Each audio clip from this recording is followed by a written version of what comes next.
Thank you so much. Hi, everyone. Welcome. We are with two amazing authors. I hope you're all really excited. So I just wanted to show you our two books that we're talking about today. Chris's book is called Peachaloux in Bloom. This is what it looks like. You can pick up a copy and he will sign it for you. I just want to point out I'm wearing my Peachaloux polka dots today. And our other book is Bree Boyd is a Legend. And this book is also available for purchase, and it can be signed by Leah. Just want to point out I'm wearing, this is harder to see, but I'm wearing Bree's headscarf and her kicks and red socks, so we're in the mood. So I just wanted to start out, these are both middle grade novels about really amazing girls. Could you tell us a little bit about each of your characters? Chris, maybe could you tell us about Peachaloux first? Well, Peachaloux is named after one of my favorite cactuses. I have cactuses, and they all have names, and for some reason, this one cactus, who I love, struck me as a Peachaloux. And I don't know, I knew she was going to be 12. I knew she was going to be an independent sort of person and be with her grandmother, whom she called Omi, but she's a little bit of me. She gets her superpower from being stung by a wasp. And that has happened to me. I have some kind of strange allergy to one thing in the world, and that's wasps. So if I'm stung, I don't get a superpower, but I thought maybe I would. So that was the genesis of the story, and the genesis of Peachaloux. So Peachaloux is very much me. Love that, and we'll be talking more about that magical wasp later. Leah, will you tell us about Bree? Yeah, so first of all, hey everybody. Yeah. I came a long way to be here, so if you want to get a little energetic today for me, I would love that. Thank you, Leah. Yes, thank you. I'm so excited to be here, and I'm so excited to be talking about Bree. So Bree is 12 years old. She is one of 3 girls in her family. She is one of 3 sisters. I am one of 3 sisters. And if you have siblings, then you know that, especially sisters, you know that the relationships between sisters are so deeply loving, but also very complicated. I remember when I was 12, I spent a lot of time fighting with my little sister, but the second anybody else said anything to her, I was ready to wallop them. So Bree's character is all about trying to carve out who she is in this family of really extraordinary sisters. Her older sister is really high achieving and very smart. Her older middle sister is really charismatic and charming and talented, and Bree just wants to win the National Spelling Bee, just something very casual. And so her whole journey is about trying to figure out what it is she really wants, and if the National Spelling Bee is her dream, or if it's just her way of standing out in a family of extraordinary people.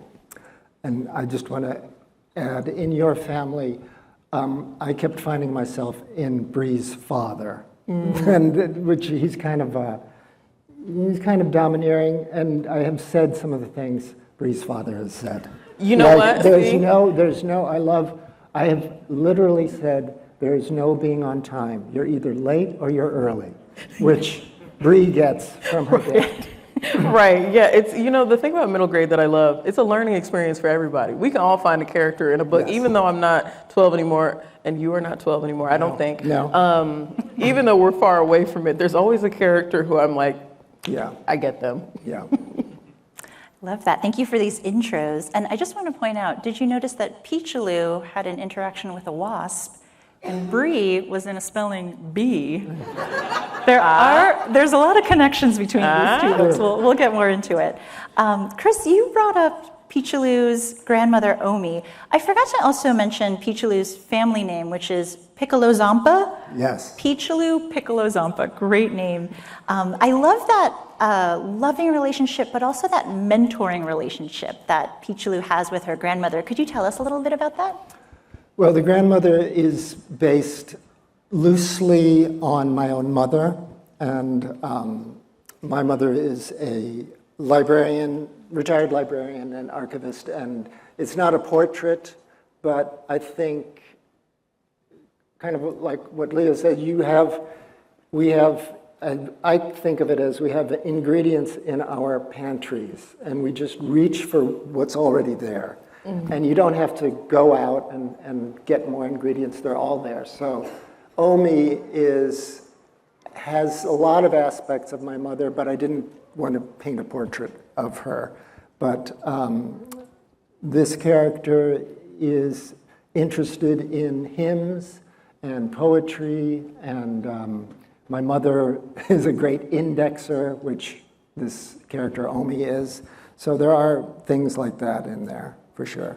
Theirs is such a wonderful relationship. I just love the two of them together. Yeah. And Leah, you brought up Bree's sisters. There's also kind of a mentoring relationship there.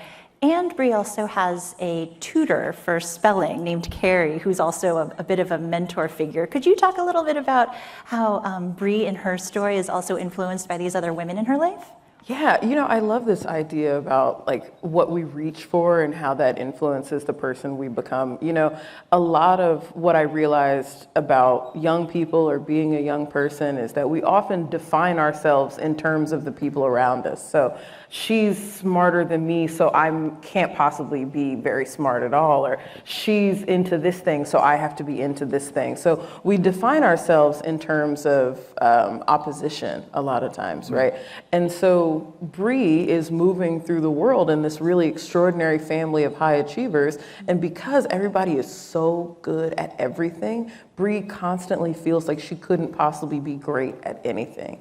And so I think a lot of times we're reaching towards like the best of things we see in other people, but really like the extraordinary things are not the achievements. The extraordinary things are the things that are internal, and that's what Bree is trying to find over the course of the story, is that like winning a debate meet like her older sister, or like getting really good grades like her other sister are really impressive, but the things that make them extraordinary are their character, is their honesty, is their heart, is their generosity. And so that's what I was really trying to get at, I think, too, over the course of the book.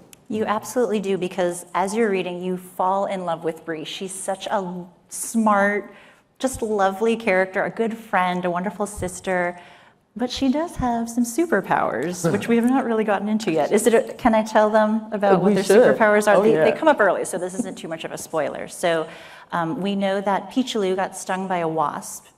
And what happens after that is she gains what she calls extra wasp perception, not just extrasensory, but it's from a wasp, so EWP.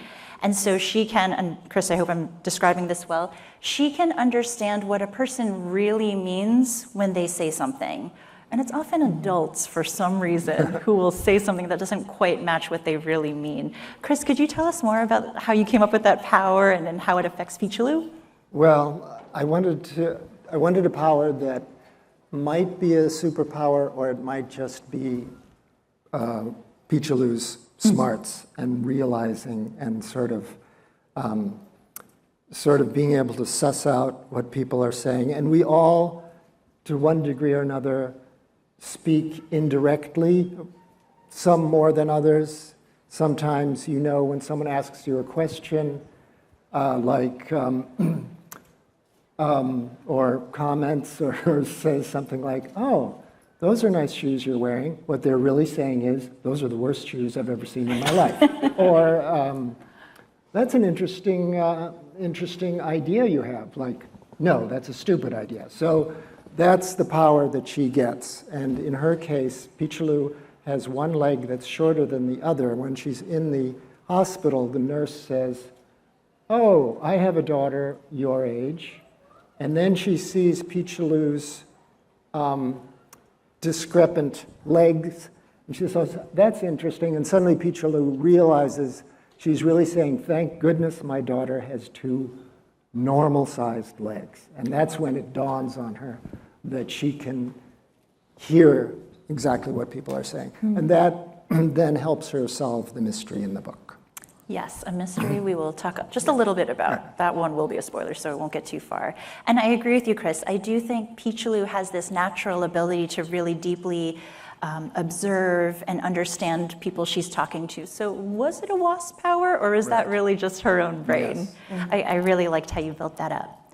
And Leah, with Bree, so Bree also got a superpower through a natural element. It was a storm. It was actually lightning. There's a brace for it. It's a little scary. She has an intense experience with electricity during a lightning storm. And she afterward is able to move things and maybe even people around with her mind. Tell us about, this was so exciting. Tell us about this power. You know, so in the first book in this series, Ellie Engel saves herself. The superpower is that Ellie can bring things back to life with her touch. And the idea of that power was that it acts as an allegory for queerness. You know, it acts as like, what does it mean to discover yourself and come out and sort of exist differently than you did before? It's sort of a rebirth, right? And so I had to think in this story, like, what is it that telekinesis is trying to accomplish? And so telekinesis is all about movement. It's about being in constant motion. And I think that's Bree's entire story, is that we're trying to propel this kid into the person she really wants to be. And so why not show that with the coolest superpower ever? I mean, bringing stuff back from the dead was pretty cool, okay? I'm not gonna lie. But imagine not having to get up to change the channel or click on Netflix or whatever. Like, my mom would have loved that. And I wouldn't have had to do so much labor as a child. So it was just a cool superpower. Also, it's Jean Grey's superpower, and I love X-Men. And I was like, come on, who's cooler than that? So had to give it to her. It is a really cool superpower, and if we can stay with you for a moment longer, Leah, the two girls have different responses to what their powers are and how they should treat them. So I thought after reading Ellie Engel, I'm thinking, oh, she's got a friend who has powers, so this is gonna be great. Right. But she actually doesn't have that response. She's not thinking it's awesome and it's gonna save her work. Could you talk a little bit about how she responds to getting this new power? Yeah, Bree just wants to win the spelling bee. She's like, I never asked for this. It was such a nightmare for her, this idea that there was, one, another thing that was gonna make her weird, and two, that it was something that was gonna stand in the way of her real goal, which was being great. She knew that being strange in this way, having this power that nobody could possibly understand, was gonna make her an outsider. And the last thing Bree wants, when she already feels like such an outsider, this is a black girl, 12-year-old, super smart black girl, and if you grew up as a nerd, as a black kid who had to go to school in spaces with a lot of white kids, then you know that you're already feeling sort of like an outsider everywhere you go. And so Bree just wants to do a thing that makes her great, so she fits in her family, she wants to fit in the classroom, and then she develops telekinesis, which is the ultimate, like, weirdo activity. And so what's worse in 7th grade when you're just trying to fit in than having a thing that makes you not only extraordinary, but extraordinarily odd? And now Chris Peachaloux, and perhaps because her power is more related to some of her natural talents, she does not have a response like that. Could you tell us about how she kind of uses her new power when she discovers it? Well, first of all, she's curious about wasps and being a wasp and actually having poison inside of you, and she's curious about that. And of course, then she was curious about extrasensory perception because she's thinking she has that. So she and her Omi pick up Peachalou's best friend, Lily, and they go to the library, of course.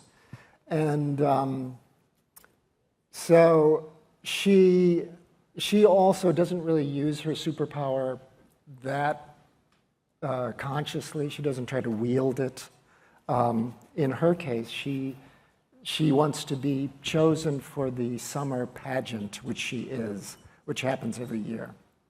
And so that's really more for her, the more pressing concern. In a sense, it's similar to Bree. And so, yeah, it's kind of, it bubbles along. Her superpower is kind of underneath it all, but she often translates what the grown-ups are saying to her friend Lily like this really means that, and that really means this, and so it is essential. Yeah, I think both of them eventually kind of see the benefits of Yes. these new powers that they get. And I want to point out another parallel. Peachaloo is in this town pageant, Yeah. and Bree is in a talent show. Yeah. So they're both performers in addition to having powers. I loved finding all the connections there. I wanted to come back to something you mentioned before, Chris. You were raised by a librarian. Library of Congress, we love to hear that. There is, yes, librarians, Yeah. we love them. There is an element of the book where the protection and keeping of documents is Yes. very important. Yes. And of course, that is what we do at the Library of Congress. We are keeping all of human creativity and documents and all different kinds of things. So that led me to that led me to think about research. You were talking before about getting into that mindset of being a middle schooler, being 12 years old. Can you tell us about what kind of research did you do? Did you talk to 12-year-olds? Did you have like diaries you could come back to? Chris, tell us about how you got into that mindset. For me, really the most important thing for me is to find the voice of the narrator. And in this case, the narrator is, we learn at the end, the narrator is the sister of Peachaloo's mother. So she's the great aunt. And as soon as I saw myself there, I could see Peachaloo, and I could describe her, and I saw her and felt how she was. So it almost wasn't interviewing or thinking about 12-year-olds. It was thinking about an older person looking at 12-year-olds. And also, I hope a very sensitive person. Absolutely. And yeah. Yeah, thank you. Leah, 12-year-old research, did you look into it at all? Well, I have spent a lot of time with 12-year-olds, and I have lived to tell the tale. So as you can imagine, it was a hard-fought battle. So I do a lot of school visits, and so I spend a lot of time with middle schoolers, and they are truly the most brutal, scary, like terrifying, magnificent creatures on the planet. Truly remarkable. I mean, one of the things that I went to the Word Museum yesterday. So cool. Oh my gosh. If you haven't been, you should go. Hey, okay, period. And one of the things that, this is so off topic, but Please. I'm a land it, trust me. So at the Word Museum, they talk about like the birth of language, right? And how words and language evolve over time. And the core of the, exhibit that I was in yesterday was saying that language evolves because of girls, because of teenage, preteen girls. They push language into different bounds, right? And so, like, the cultural significance of girlhood cannot be understated. And I think that, like, when I spend time with middle schoolers, when I did research for this book, which is like hanging out with kids, like, the thing that I kept coming back to is that, oh, you all are really where all of us are reaching towards, sort of. You are the most honest of us. You are the most in touch with all the big feelings of all of us. And the older you get, I think the further away from those big feelings you become, or the easier it becomes to manage. But I love that 12-year-olds are still so connected to the idea of invention and reinvention and feeling the big things and expressing those big feelings. And so that's really a lot of my research. It's just like listening to 12-year-olds be weird and wonderful. Well, you both absolutely do a wonderful job of capturing, as you said, Leah, the wonder and also the horribleness of being in middle school and how much that can hurt and how extraordinary it is at the same time. And I know for you, Leah, your previous books were for older audiences, for teens, and Chris, you've written a million books, but many of them are for younger audiences, right? So you're both kind of stepping a little bit outside of the age grade. Meeting in the the age middle, range yeah. that you I would normally argue are at. 4-year-olds are pretty scary, too. Oh, terrifying. Pretty scary. Oh my gosh. Well, and they're smaller, so they're harder to catch. Yeah. They're real fast. There are no holds barred. Right. I think 12-year-olds, there is a little bit of They're gaining a little They're a restraint, little bit of maybe. restraint. There's slight decorum. Sure. Maybe they're not eating the book still at that point. Yeah. Well, depends on what middle school you go to. I went to That's my true. alma mater, and I said, oh, it's terrible as it was when I was here. I'm still scared. I cried. So Chris, a difference between your books is you're an illustrator in addition to being a writer, and I don't know if you can all see if I flip through, but Peachaloux does So have wonderful. some wonderful illustrations throughout. And I've heard you speak in other interviews about how the art has an immediacy. I think you were talking more about picture books at Yeah. the time, but I think that works for here too. Could you tell us a little bit about how did you choose what to illustrate and where you wanted to include illustrations in the story? Yeah, that was, it happened quite quickly, is what I'm trying to say, just because of some sort of publishing questions. So it was really, I just kind of put myself in cruise control. I was actually at a family gathering on the coast of New Jersey, and I basically did all of the illustrations in 1 week sitting on the porch. In 1 week? I did all of them, all of the basic illustrations, then I fixed them a little bit, but it took, so it was, I didn't have a lot of time to think about it, but I just went. I knew I wanted it to be quite linear, just pen and ink. I think my next book will be something else, but so I knew the style I wanted, and but it could have, if next week, if I had sat down the next week, it probably would have been other moments.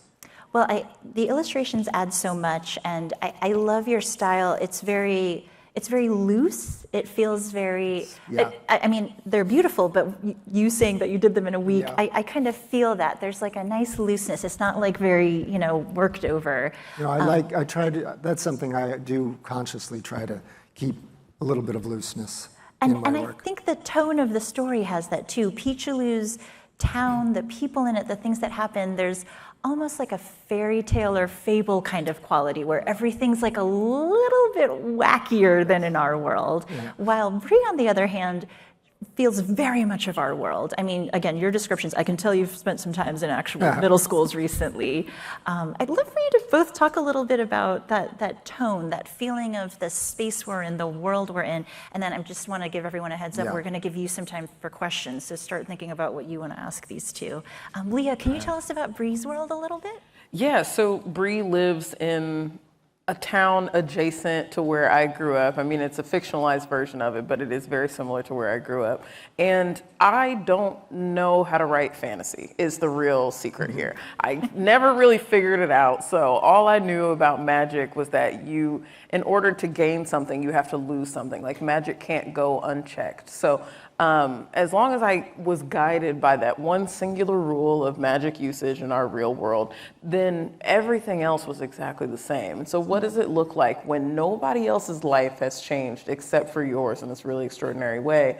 And how do you continue to have some semblance of normalcy when everything inside of you has suddenly shifted? I had a student once tell me, because I teach college students, but I had a student once tell me that like everything might as well be magic for how much I know about it. And I was like, Yeah, that's good. oh, you nailed it. You nailed it. And so I think everything is sort of magic already. It just doesn't have cool names like telekinesis. I agree. And Chris, Yeah. tell us a little bit about, we haven't talked about Four Words, which is Yes. the name of the town that Peachaloux lives in, and that's FOURWORDS. Yeah. Can you tell us about that world? Well, I like, it's also part of my heritage that I had parents argue a lot about correct usage. My mother's not an original English speaker, so she learned English in college, and so she's very correct, and she insists on correctness. So there's lots of back and forth. So Four Words, it sort of would make more sense if it was four words with FOR words, or forward, F-O-R-E, word. And so I just had kind of fun with that it was 4 words and they got smushed together. And of course, no one in the town knows why that happened. And so there are all these different, so I enjoy kind of creating that funny world. And sometimes I have to pull myself back. In fact, my editor says, okay, enough with the history, just, But I just enjoy that kind of thing. And I do find, I find like you're saying, Leah, that there's so much, I mean, when you look at it, there are just so many weird, funny things happening all the time, and we just let them roll over us. We don't really notice, but once you start seeing it, there's nutty things around. I mean, there's horrible things. There's also odd things happening all the time. Well, it's so fun, and I hope that 4 Words in Peechaloo can also maybe be another book series that we could return to the way that Bree and Ellie are. I have to share one other name that I really love in 4 Words. So the leader of the town is an alderman, and her name is Alderman Armwaver, which I think is so good. And she does do a lot of physical and metaphorical arm waving. So great names. So I think we're going to start to wrap up this part of the talk. So again, I hope you all are thinking about some questions you can ask these 2 wonderful authors. I want to remind you again that the books will be available downstairs for sale in the bookstore. And I think you're both going to be signing right after that. Well, give them some time to get there, but they're going to be signing books right after. So please come and talk to them, have them sign your books. And we do have 2 microphones here. If anyone would like to come up and ask a question, we'd love to hear it.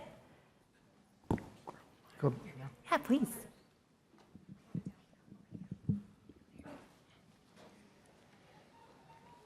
Why does Peechaloo have superpower if she already knows it? What is Peechaloo what? Sorry? Why does Peechaloo have superpower if she already knows what they're saying? How does she have those powers? And she already has the powers. Well, sometimes we don't know what we know already. Like, that's sort of, when you become an artist, that's kind of something you say, we don't know, we know more than we know. And that's probably true for everybody, that you can sense things about what's going on, sense things about other people, very quickly. Sometimes you're wrong, but sometimes you're just right. And it's not something you can even talk about sometimes, but you just kind of know something. And so that's kind of her superpower, that she understands that. But how did Bree Boyd have her superpower how did she control winning the spelling bee if she already could control humans? Okay, let me see if I'm hearing what you're saying right. How does she control the spelling bee if she could already control humans? No. Was that the? No. Ask me one more time. I'm gonna get it this time.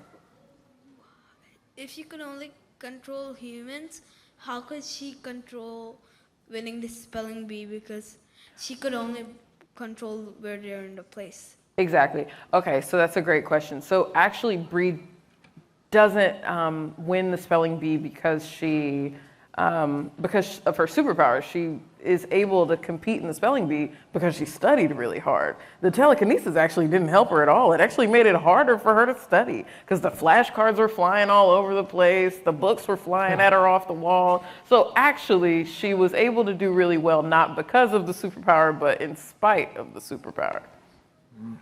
Thank you. Yeah. 2 great questions. Thank you so much. Maybe we'll take one from this side and come back to this side. Go ahead. I want to know, when did you I want to know when you started making them and how long did it take? For both authors. Good question. Want to go?